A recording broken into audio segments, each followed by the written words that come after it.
Have you ever been so bored that your brain actually started generating its own loading screen? That was me in 10th grade, staring down a clock that refused to move. But everything changed the day my mom came home from Costco with the holy grail of snacks, a massive box of Mega Sour Fruit Gushers. The school had just banned all junk food, so when I walked into the cafeteria, I wasn't just a sophomore anymore. I was a black market dealer. I sold my first pouch to a desperate kid for a cool $5 bill. That's a 500% profit margin, and my inner entrepreneur immediately took over. By week 2, I was rapidly sorting through inventory before first period even started. I had to set up a strict system. No deals out in the open, everything had to be highly calculated. Every time I looked at a classmate, all I could see were dollar signs.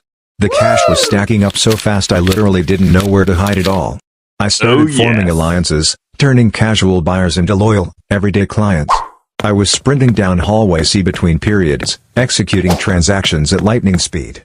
It was a delicate, high-wire balancing act, keeping up with the insane school-wide demand.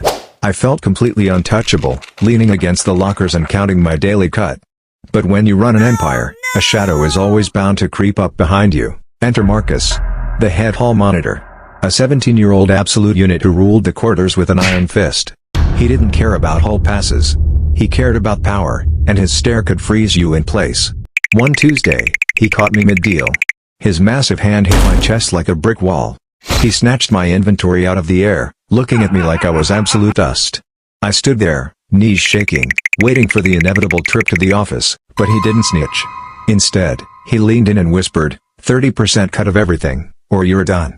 Just like that, I was officially being extorted by a teenager in a neon vest, reluctantly handing over my profits.